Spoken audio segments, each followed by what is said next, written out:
Welcome back to Jesus the Gym and Them. I got my all-male panel, Empower in the house. Woo, OCC.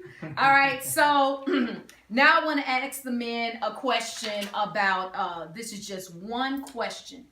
Name 2 ways your wife helped you become a better you. We're going to start with you, Tyrone. What do you think? The number one, I would have to say the number one way she helped me become a better me is through, again, being able to communicate with details.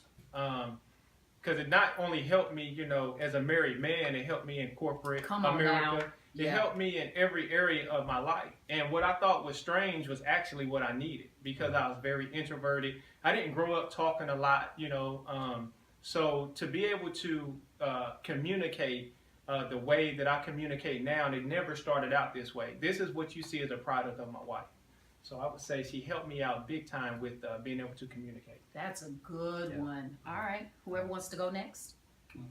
I say spiritually, actually. She, you know, just when we first met, my spiritual walk to where we are now, a lot of times, you know, we joke about it a lot, but she, like, oh, I saw you raising your hands.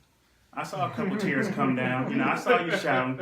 You know, she said, you speaking in tongues? You know, kind of joking with me.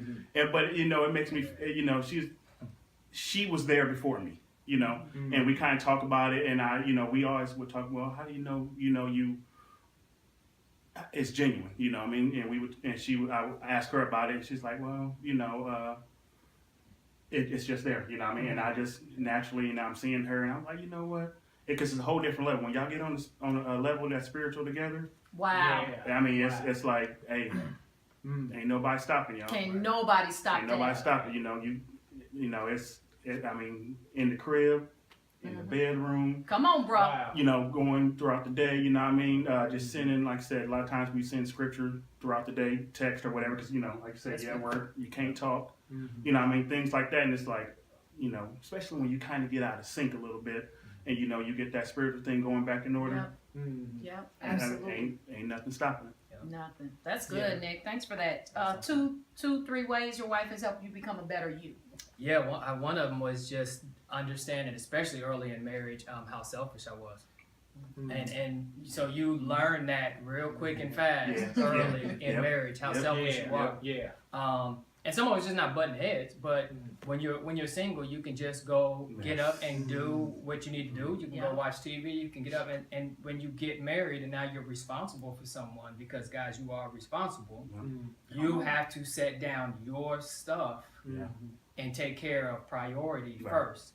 And it may not be, you know, just your wife as a priority. It's what you guys have agreed on as priority. Wow. Taking care of these things first, what you agree upon. Even if you feel like, that's really third on the list, whatever you agree on, that's what you're going to do. So you take yourself down in order to take care of the home, in order to maintain, you know, peace in the house, and have really a united front. That's really what a home is. You know, it's one vision, saying the same thing, doing the same thing, everybody on the same page, kind of what Nick was saying. So just dealing with your selfishness, and that translated into everything else, really, because it's making you more Christ-like. It's a way that Christ uses to get your attention in your home.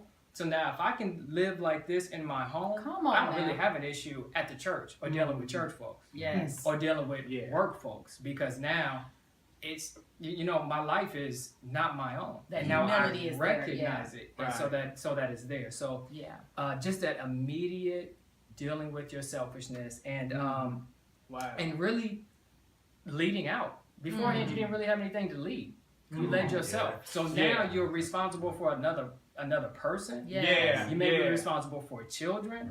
So you can't take a passive stance on just leading out.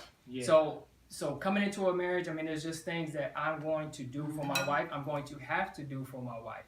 So you have to lead out. You can't sit and take a backseat role and expect your wife to do it. Or expect your wife to pick up these pieces, especially if it's unsaid or if you haven't agreed upon it. So you have to lead out. You have to take care of business. You have to be responsible. And so once you get married, you're thrust into that immediately right now. You are the head of your household.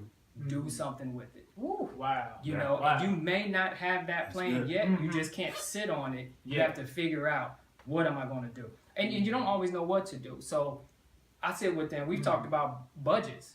We talk about how do you make this money thing work? You know, and I'm talking to my buddy, my guy friend, to say, I don't know how to fix everything in the house. So you go and you talk to people that you're accountable to, that you trust, and figure it out, what the purpose of leading your home.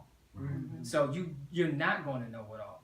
But you better have people that you can dialogue and talk to, so that you can. So that's what I'm saying. Nobody's going to teach you how to do it. You really have to go out and get it and get after it. So. And this is something I'm going to say. While you're out talking to your boys, don't forget to talk to your wife. Yeah. Your wife has a lot of good ideas. She is prayer, especially if she is a praying woman. She will pray that thing through, and God will give her the answer for your home. Don't leave your wife out of the decision-making process. Remember, we're talking about agreeing, and we're talking about teamwork.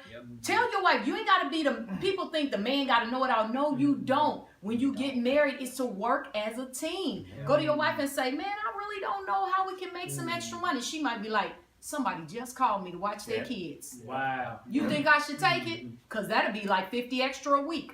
Don't leave your wife out of the process. Women are smart. Excuse you. Yes, we are. We're very smart. So ask your wife. You probably want to ask her before you ask your boys, because she probably already had thought about it, because we got 50 million things on our list. And we don't never stop thinking. Okay, we had thought about it. We didn't synced it 2,000 miles away. We saw it coming. So don't trip on us, and don't sleep on us neither.